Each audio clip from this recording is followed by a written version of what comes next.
شروع اللہ کے نام سے جو بڑا مہربان نہایت رحم والا ہے۔ بسم اللہ الرحمن الرحیم۔ حضرت محمد صلی اللہ علیہ وآلہ وسلم نے فرمایا، چلتے پھرتے یہ چھوٹی سورت دل میں پڑھا کرو، اللہ بہت خوش ہوگا، نصیب میں دولت ہی دولت لکھ دے گا۔ محترم ناظرین، جو شخص طلوع آفتاب سے لے کر رات تک یہ چھوٹی سی سورت دل میں پڑھتا رہے گا تو اللہ تعالیٰ اس سے بہت خوش ہوں گے اور اسے وہ سب کچھ نوازیں گے جس کی وہ خواہش رکھتا ہے۔ یہ بہت آسان سا عمل ہے، معجزات کو دیکھنے والا عمل ہے۔ یہی خاص عمل ہے جو دولت کو فوری طور پر غیبی طریقے سے آپ کے پاس لانے والا عمل ہے۔ ایسا عمل ہے کہ ایک دن لوگوں نے یہ وظیفہ پڑھا اور صبح رزق کی دولت سے مالا مال ہو گئے۔ دولت کی برسات صبح سے ان کی زندگی میں شروع ہو گئی اور صبح رزق کی دولت سے مالا مال ہو گئے۔ گھر میں کاروبار میں دولت کی ریل پیل ہو گئی۔ دولت کی برسات صبح سے ان کی زندگی میں شروع ہو گئی۔ دولت کی طوفانی بارش برس رہی ہے۔ پورے دن کسی بھی وقت یہ وظیفہ پڑھ کے صبح دیکھنا چاہتے ہو تو 5 منٹ کا یہ عمل کر کے آپ لوگ دیکھ لینا۔ تقدیر کے اگر بند تالے نہ کھل جائیں تو پھر مجھے کہنا۔ تقدیر ایسے طریقے سے کھلے گی کہ آپ لوگ خود مجھے کہو گے کہ ہمارا یہ مسئلہ پیسوں کا تھا، رشتوں کا تھا، تکالیف کا تھا، گھریلو جھگڑوں کا تھا، یا اس کے علاوہ چاہے جو بھی مسئلہ تھا وہ حل ہو گیا ہے۔ انشاءاللہ آج کا یہ عمل بہت ہی طاقتور عمل ہے۔ بے شک خود آزما کے دیکھ لو۔ آپ خود یہ عمل ایک مرتبہ کر کے دیکھ لو۔ اپنی آنکھوں سے دیکھنا معجزات کو آتے ہوئے، اپنی آنکھوں سے دیکھنا ڈھیروں رزق دولت کو آتے ہوئے۔ جس کسی بہن بھائی کو یہ وظیفہ جس کسی کو بھی بتایا، اس کی زندگی میں پیسہ تو بے حساب آیا ہی، لیکن پھر اس پیسوں میں اتنی خیر و برکت، فضیلت اور وسعت پیدا ہوئی کہ وہ پیسہ واپس گیا ہی نہیں۔ وہ پیسہ ایسے آیا کہ پھر کبھی گیا ہی نہیں۔ ایسے تو آپ لوگوں نے کوئی نہ کوئی عمل یا کوئی وظیفہ لازمی کیا ہوگا، آپ کو پیسے ملے ہوں گے۔ یہ نہیں کہہ رہا کہ نہیں ملے ہوں گے۔ آپ نے محنت اور کامل یقین سے کیا ہوگا تو آپ کو لازمی پیسے ملے ہوں گے، لیکن پھر کچھ وقت کے بعد، جیسے ہفتے یا مہینے بعد یا 2 مہینے بعد ختم ہو گئے ہوں گے۔ تو یہ وہ وظیفہ ہے کہ پیسہ اگر ایک مرتبہ آپ کے پاس آ جائے گا تو پھر جانے کا نام ہی نہیں لے گا۔ اس پیسے میں انشاءاللہ خوب برکت اور عافیت ہوگی۔ پیسوں کو آپ سے محبت ہو جائے گی۔ یہ سمجھ لیں پیسہ آپ پر عاشق و مہربان ہو جائے گا۔ دولت کا اور پیسوں کا یہ بادشاہ عمل ہے، یہ بادشاہ وظیفہ ہے۔ اپنی زندگیوں میں جو بھائی بہن کہتے ہیں کہ ہمیں ڈھیروں پیسے چاہیے، غیبی مال و دولت چاہیے، فوری ڈھیروں رزق چاہیے، وہ کہتے ہیں کہ اگر تو ہم صبح کو یہ وظیفہ پڑھیں تو شام کو رزق مل جائے، رات کو پڑھیں تو صبح سے پہلے ہی مل جائے۔ تو یہ وظیفہ آج ان تمام بہنوں اور بھائیوں کے لیے ہے جو ہمیشہ ایک شکایت کرتے ہیں کہ ہماری مالی پریشانی ختم نہیں ہو رہی، مالی مشکلات ختم ہونے کا نام نہیں لے رہی۔ شوہر ہے وہ دہاڑی لگاتا ہے، دہاڑی بھی کبھی لگتی ہے تو کبھی نہیں لگتی۔ اگر جس دن لگ جائے تو 4 پیسے لے کے آتا ہے، وہ اتنے ہوتے ہیں کہ ایک وقت کا کھانا ہے تو دوسرے وقت بھوکے سو جاتے ہیں۔ تنگ دستی ہے، فاقے ہیں، غربت ہے، لاچاری ہے۔ جو ویڈیوز دیکھتے ہیں اتنی پریشانیوں میں ہیں۔ آپ سب لوگ میرے ساتھ سچے دل سے آمین ضرور کہیے گا۔ آپ لوگوں کے لیے دعا مانگ رہا ہوں، آپ لوگوں کی تنگ دست، کیونکہ یہ آمین کئی لوگ ایک ساتھ جب آمین کہتے ہیں نا میرے بھائیوں، تو کسی ایک کے سچے دل سے نکلی ہوئی آمین میں بھی آپ کا کام ہو جاتا ہے۔ تو سب مل کر آمین ضرور کہیے گا۔ میں ایک چھوٹی سی دعا کروں گا تمام لوگوں کے لیے، خاص طور پر جو ویڈیو دیکھ رہے ہیں۔ اے اللہ، اے میرے پیارے اللہ پاک، جو بھائی بہن تنگ دست ہیں اور غریبی مفلسی میں جی رہے ہیں، ان کے پاس پیسے کی کمی ہے، رزق کی کمی ہے، مال و دولت کی کمی ہے، اولاد کی کمی ہے، یا اولاد تو ہے لیکن وہ فرما بردار نہیں۔ میرے مولا، غیب سے ان کو ڈھیروں رزق عطا کر دے، ان کو دولت عطا کر دے، ان کے پاس اتنا پیسہ آ جائے کہ جو میرے بھائی بہن اس وقت یہ ویڈیو دیکھ رہے ہیں، دولت اتنی آ جائے کہ وہ خود محلے بھر میں غریبوں اور مستحق لوگوں میں بانٹ بانٹ کر تھک جائیں اور پھر بھی سمجھ نہ آئے کہ مزید مستحق افراد کہاں سے دیکھیں، لیکن دولت پھر بھی ختم نہ ہو۔ اے میرے اللہ پاک، جو میرے بھائی بہن پریشان حال ہیں، اے میرے مولا پاک، تو ان کی بھی مدد کر دے، تمام دنیا کے مسلمانوں کی مدد کر دے، آمین۔ اے اللہ پاک، ہم نے جو کچھ بھی مانگا ہے وہ سب کچھ ہمیں اپنے فضل و کرم سے عطا کر دے، اور جو نہیں بھی مانگ سکے وہ بھی ہمیں عطا کر دے، آمین۔ میرے بھائیو، آمین لازمی کہیے گا۔ جو آپ کو ابھی بتانے لگا ہوں، ناظرین، یہ وظیفہ آپ نے اللہ تعالیٰ پر پورا یقین اور اپنے اللہ سے امید رکھتے ہوئے کرنا ہے۔ کسی بھی صورت آپ کو مایوس نہیں ہونا، کیونکہ اچھے اور برے حالات ہمیشہ کے لیے نہیں ہوتے، اس لیے آپ نے نا امیدی کا شکار نہیں ہونا، کیونکہ زندگی بھی عجیب ہے۔ کبھی کبھی یہ اتنی خوبصورت لگتی ہے کہ جی چاہتا ہے کہ ہمارا ناطہ ہمیشہ کے لیے زندگی سے جڑا رہے، کبھی بھی یہ ناطہ نہ ٹوٹے، اور کبھی جب زندگی ہماری امیدیں اور توقعات پوری کرنے میں ناکام رہتی ہے تو دل کرتا ہے کہ یہ زندگی جلد ختم ہو جائے، مگر یہ حقیقت ہے کہ دکھ اور درد میں وقت طویل سے طویل تر ہوتا جاتا ہے۔ اسی طویل سفر سے انسان ہار کر مایوسی کا شکار ہو جاتا ہے۔ انسان خود بھی سمجھ نہیں پاتا کہ آخر اس ساری صورتحال سے کیسے نمٹا جائے۔ انسان کی فطرت ایسی ہے کہ اسے زندگی میں سب کچھ اپنے مطابق چاہیے، سب اس کی مرضی اور منشا کے مطابق نہیں ہوتا تو وہ نا امید اور مایوس ہو جاتا ہے، ساتھ ہی اسے احساس ستاتا ہے کہ اب اسے مزید نہیں جینا۔ انسان بنیادی طور پر جلد باز واقع ہوا ہے، اسے اگر کچھ حاصل کرنا ہو تو وہ اس کے لیے تگ و دو کرتا ہے، دعائیں مانگتا ہے، محنت کرتا ہے، مگر جب اس کی منشا کے مطابق اس کو پھل نہیں ملتا تو وہ تھک جاتا ہے، اور اسی تھکن میں وہ مایوسی کے اندھیرے میں اپنا وجود، اپنی امید اور اپنا یقین کھو بیٹھتا ہے۔ اسے زندگی بے رنگ لگنا شروع ہو جاتی ہے، دوسرے الفاظ میں اس کی زندگی میں دلچسپی ختم ہو جاتی ہے۔ مگر یاد رکھیے کہ کچھ بھی ہمیشہ کے لیے نہیں ہوتا۔ وقت کی ایک خوبصورتی ہے کہ یہ کبھی بھی ایک جیسا نہیں رہتا۔ مشکل ہو تو آسانی بھی مل ہی جاتی ہے۔ حالات چاہے جتنے بھی کٹھن ہوں، مشکلات کے بادل جتنے بھی کالے کیوں نہ ہوں، آسانی کی صبح کا سورج ضرور طلوع ہوتا ہے۔ نہ دکھ سدا رہتا ہے اور نہ سکھ۔ ایسے ہی ناکامی اور کامیابی بھی ہمیشہ کے لیے نہیں ہے۔ اس لیے سب سے اہم بات یہ ہے کہ انسانوں کو کبھی بھی مایوس نہیں ہونا چاہیے، بلکہ مشکلات کے آنے پر مایوسی کے اندھیروں میں بھی امید اور یقین کا چراغ جلاتے رہنا چاہیے، کیونکہ اگر انسان مایوسی کے اندھیرے میں امید کا چراغ جلاتا ہے تو اس کی روشنی انسان کے وجود کو منور کر دیتی ہے۔ اس روشنی سے انسان باطنی اور ظاہری طریقے سے مزید مضبوط ہو جاتا ہے۔ وہ سمجھ جاتا ہے کہ یہ ناکامیاں اور مشکل وقت سب عارضی ہے۔ وہ اس حقیقت سے آشنا ہو جاتا ہے کہ یہ زوال، یہ مشکلات سب انسان کی ہمت کو جانچنے کے لیے قدرت نے پیمانے بنائے ہوئے ہیں، کیونکہ یہ بھی حقیقت ہے کہ انسان اپنی فتح اور کامیابی سے اتنا مضبوط نہیں ہوتا جتنا وہ اپنے زوال اور ناکامی سے مضبوط ہوتا ہے۔ حقیقت میں مشکل اور نامساعد حالات میں انسان کو اپنی خود کی پہچان ہوتی ہے، اور اسی عمل میں اسے اپنے وجود کا ادراک ہوتا ہے۔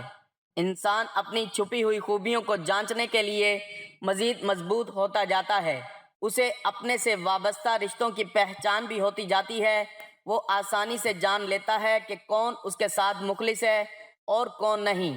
انسان کے لیے مشکل وقت گزارنا بہت مشکل ہوتا ہے، اور اس وقت کو مزید مشکل انسان کے اپنے منفی خیالات بناتے ہیں۔ انسان حقیقت میں اپنے خیالات کے ذریعے ہی یرغمال بن جاتا ہے، اور وہ سمجھتا ہے کہ وہ زندگی کی دوڑ سے باہر ہو گیا ہے، اس کے دیگر ساتھی بہت آگے نکل چکے ہیں اور وہ سب سے پیچھے اور سب کچھ ہار گیا ہے۔ منفی خیالات صورتحال کو مزید پیچیدہ کر دیتے ہیں اور انسان کی سوچ کو مزید الجھا دیتے ہیں۔ اس لیے اگر مشکل حالات آ جائیں تو سب سے پہلے اپنے خیالات کو مثبت رکھیں۔ یہی کوشش کرنی چاہیے کہ جو کچھ زندگی میں بہتر حاصل کیا اس کو یاد رکھا جائے، تاکہ یہ محسوس کیا جائے کہ زندگی آپ پر کتنی مہربان رہی ہے، اور اسی سوچ سے امید پیدا ہوگی کہ اس بار بھی زندگی مہربانی ہی کرے گی۔ ساتھ میں یہ سوچ بھی مضبوط رکھنی چاہیے کہ ہر طوفان آپ کی زندگی کو تباہ کرنے کے لیے نہیں آتا، کچھ طوفان آپ کے راستے صاف کرنے کے لیے بھی آتے ہیں۔ امید کے ساتھ ساتھ یقین بھی ہونا چاہیے کہ جس رب نے اس دنیا میں بھیجا ہے وہ کبھی بھی ہم سے غافل نہیں ہوتا۔ رب نے قرآن میں بھی انسان سے کچھ وعدے کیے ہیں، اور بے شک اس کے سب وعدے سچے ہیں۔ قرآن پاک میں ہے کہ ہر مشکل کے بعد آسانی ہے۔ پھر فرمایا کہ انسان کی ہمت سے زیادہ اس پر بوجھ نہیں ڈالا جاتا۔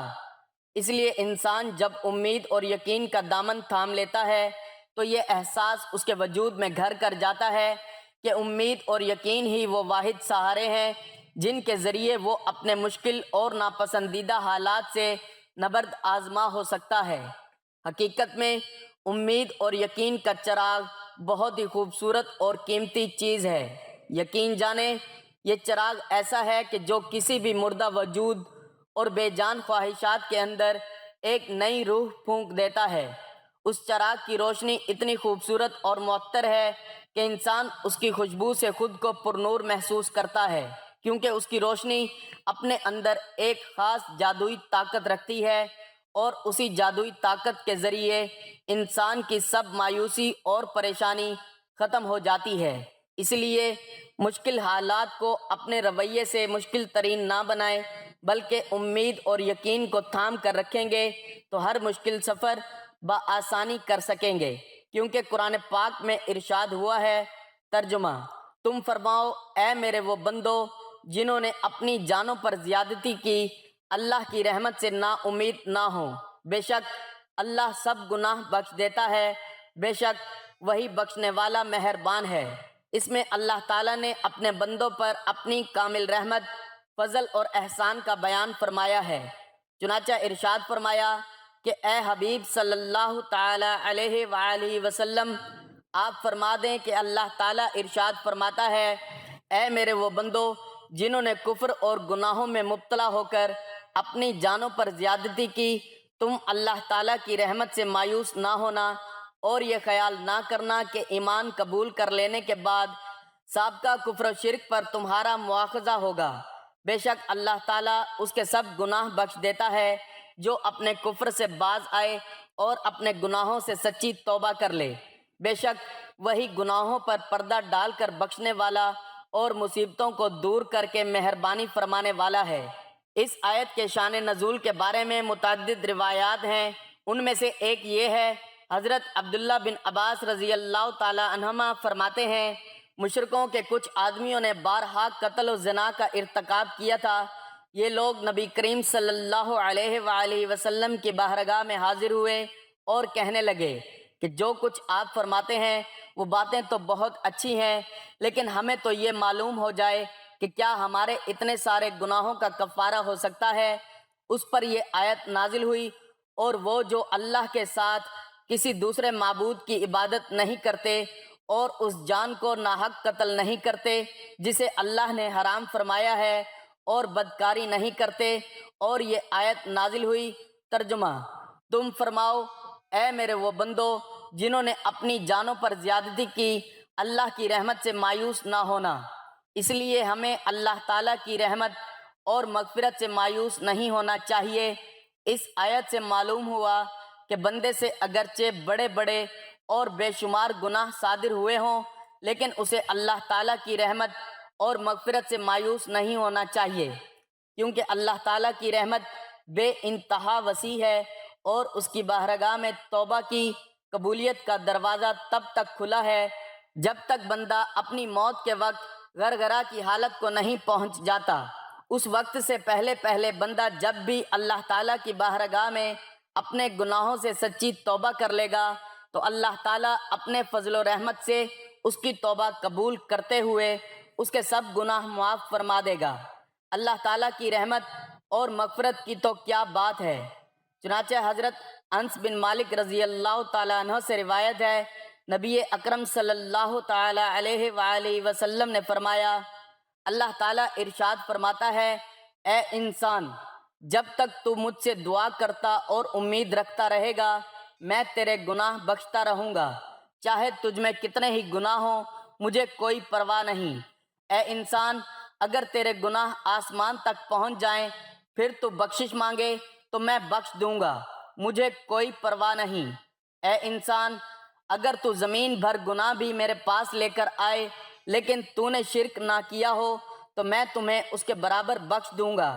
اس آیت کا مفہوم مزید وضاحت سے سمجھنے کے لیے امام غزالی رحمۃ اللہ تعالی علیہ کا یہ کلام ملاحظہ فرمائیں، جو شخص سر تا پا گناہوں میں ڈوبا ہوا ہو، جب اس کے دل میں توبہ کا خیال پیدا ہو تو شیطان اس سے کہتا ہے کہ تمہاری توبہ کیسے قبول ہو سکتی ہے، وہ یہ کہہ کر اسے اللہ تعالیٰ کی رحمت سے مایوس کر دیتا ہے۔ تو اس صورت میں ضروری ہے کہ مایوسی کو دور کر کے امید رکھے اور اس بات کو یاد کرے کہ اللہ تعالیٰ تمام گناہوں کو بخشنے والا ہے، اور بے شک اللہ تعالیٰ کریم ہے جو بندوں کی توبہ قبول کرتا ہے۔ نیز توبہ ایسی عبادت ہے جو گناہوں کو مٹا دیتی ہے۔ انشاءاللہ وہ آپ کے حالات ضرور بدلے گا اور آپ کی تمام مصیبتیں اور پریشانیاں دور کر دے گا، کیونکہ اللہ تعالیٰ کی رحمت بے مثال ہے۔ حضرت عبداللہ بن عباس رضی اللہ تعالیٰ عنہ سے روایت ہے کہ رسول اللہ صلی اللہ علیہ وآلہ وسلم نے فرمایا، اللہ تعالیٰ نے اپنے فرشتوں کو نیکیاں اور برائیاں لکھنے کا حکم دیا، اسی طرح کہ جو شخص نیکی کا ارادہ کرے اور اس پر عمل نہ کر سکے تو اللہ تعالیٰ اسے ایک پوری نیکی شمار کر لیتا ہے، اور جو شخص نیکی کا ارادہ کر کے اس پر عمل کرے اس کے حساب میں ایک نیکی کے بدلے 10 نیکیاں بلکہ 700 نیکیاں اور اس سے بھی زیادہ لکھی جاتی ہیں۔ اور جو شخص برائی کا ارادہ کرے اور برائی کو عمل میں نہ لا سکے اللہ کے خوف سے یا کسی اور وجہ سے، تو خداوند تعالی اپنے ہاں اس کے حساب میں ایک پوری نیکی لکھ دیتا ہے، اور جو شخص برائی کا ارادہ کر کے اسے عمل میں بھی لائے تو صرف ایک برائی اس کے نامہ اعمال میں لکھی جاتی ہے۔ اللہ تعالیٰ جس طرح اپنی ذات میں بے مثل اور بے مثال ہے، اسی طرح اس کی ہر صفت ازلی و ابدی اور لامحدود ہے، تاہم اس کی صفت رحمت سب سے بڑھ کر ہے۔ قرآن مجید میں ارشاد ہے، میری رحمت وسیع ہے ہر شے پر۔ حاملین عرش مومنین کے حق میں اللہ کے حضور بخشش کی دعا کرتے ہوئے کہتے ہیں، اے پروردگار، تیری رحمت ہر چیز پر پھیلی ہوئی ہے، بس تو بخش دے ان لوگوں کو جو توبہ کریں۔ اللہ تعالیٰ اپنے بندوں پر مہربان ہے، وہ اپنے بندوں کی خطائیں معاف کرنا چاہتا ہے اور نیک کاموں پر زیادہ سے زیادہ ثواب دیتا ہے۔ ارشاد باری تعالیٰ ہے، جو کوئی ایک نیکی لاتا ہے اس کے لیے 10 گنا اجر ہے، اور جو کوئی ایک برائی لاتا ہے تو اسے بس اس کی جزا ملے گی، اور لوگوں پر ظلم نہیں کیا جائے گا۔ اللہ تعالیٰ اپنے بندوں پر بے حد مہربان ہے، بس اس کی رحمت کا دروازہ کھٹکھٹانے کی ضرورت ہے۔ ایک حدیث میں ہے کہ اللہ تعالیٰ کے پاس 100 رحمتیں ہیں، ان میں سے ایک رحمت اس نے جن، انسان، چوپایوں اور زہریلے جانوروں میں بھیجی ہے۔ اس رحمت کے سبب سے وہ آپس میں پیار، محبت اور مہربانی کرتے ہیں، جبکہ 99 رحمتوں کو اللہ تعالیٰ نے قیامت کے لیے اٹھا رکھا ہے کہ وہ ان سے اس دن اپنے بندوں پر رحم کرے گا۔ ایک روایت میں ہے کہ ایک شخص جس نے کبھی کوئی نیک کام نہیں کیا تھا، موت کے وقت اپنے گھر والوں سے کہا کہ جب میں مر جاؤں تو مجھے جلا دینا، پھر آدھی راکھ جنگل میں اڑا دینا اور آدھی دریا میں بہا دینا۔ خدا کی قسم، اگر اللہ نے مجھ پر قابو پا لیا تو وہ مجھے ایسا عذاب دے گا جیسا دنیا میں پہلے کسی کو نہ دیا گیا ہوگا۔ جب وہ بندہ مر گیا تو اس کے بیٹوں نے اس کی وصیت کے مطابق عمل کیا۔ اللہ تعالیٰ نے دریا کو حکم دیا اور اس کے اندر کی راکھ جمع کی، پھر جنگل کو حکم دیا اور اس کے اندر کی راکھ جمع کی۔ پھر اللہ تعالیٰ نے اس سے پوچھا، تو نے ایسا کیوں کیا؟ اس نے عرض کیا، پروردگار، تیرے خوف سے، اور تو یہ بات خوب جانتا ہے۔ اس پر اللہ نے اسے بخش دیا، اگرچہ اس شخص کی وصیت غلط تھی، مگر اللہ تعالیٰ نے اس خوف کی وجہ سے اسے بخش دیا جو اسے قیامت کے دن اللہ کے سامنے کھڑا ہونے سے تھا۔ پس اللہ تعالیٰ سے خوف کھانا اللہ کی رحمت کو متوجہ کرتا ہے۔ تو ناظرین، آپ نے بھی اپنے رب پر توکل کرتے ہوئے یہ عمل کرنا ہے۔ آج ایک ایسا عمل کرنا ہے، ایسا وظیفہ کرنا ہے جس سے گھر کے اندر رزق کی فراوانی ہو، اتنا رزق ملے گا، نصیب بدل جائے گا۔ اور یہ آزمودہ وظیفہ آج بتا رہا ہوں۔ ناظرین، اگر اللہ کے نام پر صدقہ کر دیا جائے اچھی اور پیاری چیز کا، تو کیا یہ ممکن ہے کہ پھر اللہ کی مدد نہ آئے؟ ممکن ہی نہیں۔ اصل صدقہ وہی ہوتا ہے جو اچھی چیز کا ہو، اصل صدقہ وہی ہوتا ہے۔ اللہ تو آپ کے دلوں کو جانتا ہے نا، بس دل کے اندر کیا ہے۔ اگر دل کے اندر اچھائی ہوگی، خلوص ہوگا، محبت ہوگی، اخلاص ہوگا، تو فیصلے تو اس پر ہوں گے اور تو کسی چیز پر نہیں ہیں۔ تو میٹھی چیز اور وہ چیز جس پر آپ کی محنت ہو، آپ بھی یقیناً کرتے ہوں گے۔ صدقے میں میٹھی چیز سے مراد یہ ہوتا ہے کہ آپ چینی بھی دے سکتے ہیں، اس کے علاوہ اور بھی کافی چیزیں ہوتی ہیں، دکانوں سے مل جاتی ہیں، تو آپ ان میں سے کوئی بھی لے سکتے ہیں، لیکن اس میں یہ ہوگا کہ اگر سب سے اچھی چیز کو دو گے تو اس کا نتیجہ اچھا ملے گا۔ یہ صدقہ اللہ کے راستے پر دینا ہوتا ہے۔ اگر تم اپنے بچوں کے لیے اچھی چیز کا انتخاب کرتے ہو، تو کیا یہ ممکن نہیں کہ اگر آپ کسی کو کوئی چیز دینا چاہو تو وہ اچھی نہ ہو؟ دل تو مطمئن ہونا چاہیے کہ میں اچھی چیز دے رہا ہوں۔ اگر آپ کا دل مطمئن ہوگا اور آپ کو یقین ہوگا کہ میں اچھی چیز دے رہا ہوں، وہی زیادہ مؤثر ہوگی اور زیادہ اچھا نتیجہ ملے گا، اور وظیفہ بہترین اثر انداز ہوگا۔ کیونکہ اگر جان اور مال لگے تو پھر قدر بھی ہوتی ہے، اس کی عزت بھی ہوتی ہے، اس کے دل کے اندر کچھ احساسات بھی ہوتے ہیں۔ اگر عام سی چیز ہو، آپ کا زور بھی نہ لگے، تو یہ پھر ایسی چیز نہیں ہے نا کہ ایک تو اللہ کے راستے پر دینا بھی ہو، تو اللہ کے راستے پر آپ چھولے دیں، کوئی سستی چیز دیں جو گھٹیا ترین ہوتی ہے آپ کی نظر میں۔ ناظرین، گھٹیا تو کوئی نہیں ہے، لیکن ویسے اگر آپ خود کھائیں تو اچھی چیز کھائیں اور دوسروں کو ایسی چیزیں دیں جو قابل استعمال نہ ہوں، تو یہ فرق تو نہیں ہونا چاہیے۔ جو خود کھاتے ہو وہی اللہ کی راہ میں بھی دو، یہ اصل چیز ہوتی ہے۔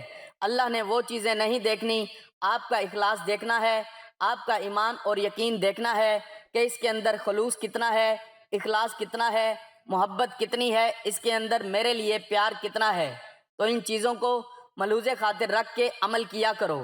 ناظرین، وقت کی نزاکت کو مد نظر رکھتے ہوئے اب ہم وظیفے کی طرف چلتے ہیں۔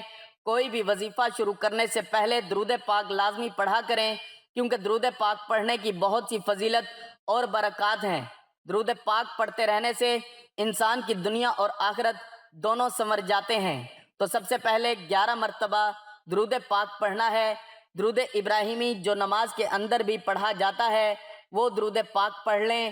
ایک مرتبہ میرے ساتھ بھی پڑھ لیں تاکہ ثواب ہو۔ اللہم صلی علی محمد وعلی آل محمد کما صلیت علی ابراہیم وعلی آل ابراہیم انک حمید مجید۔ اللہم بارک علی محمد وعلی آل محمد کما بارکت علی ابراہیم وعلی آل ابراہیم انک حمید مجید۔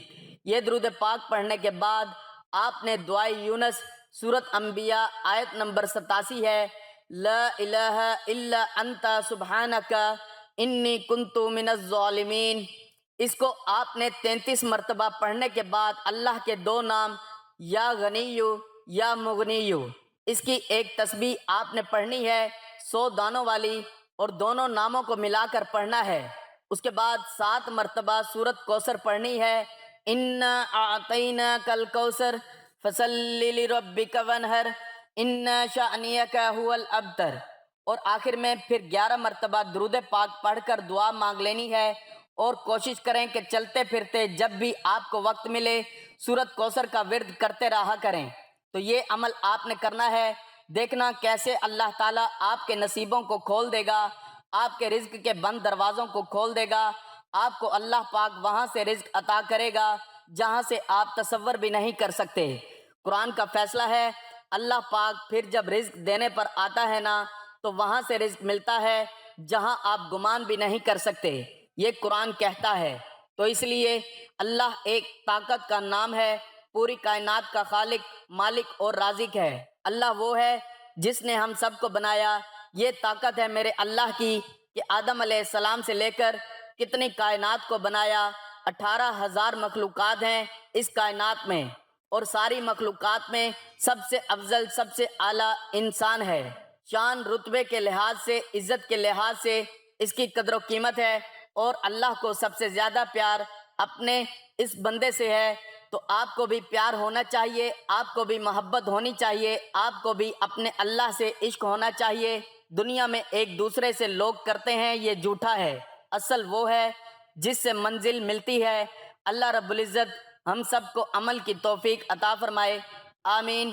ناظرین، گزارش ہے کہ اللہ تعالیٰ کے 99 ناموں میں سے کوئی ایک نام کمنٹ میں لکھ کر ضرور شیئر کریں۔ اللہ تعالیٰ ہم سب کا حامی و ناصر ہو، آمین۔ جزاک اللہ۔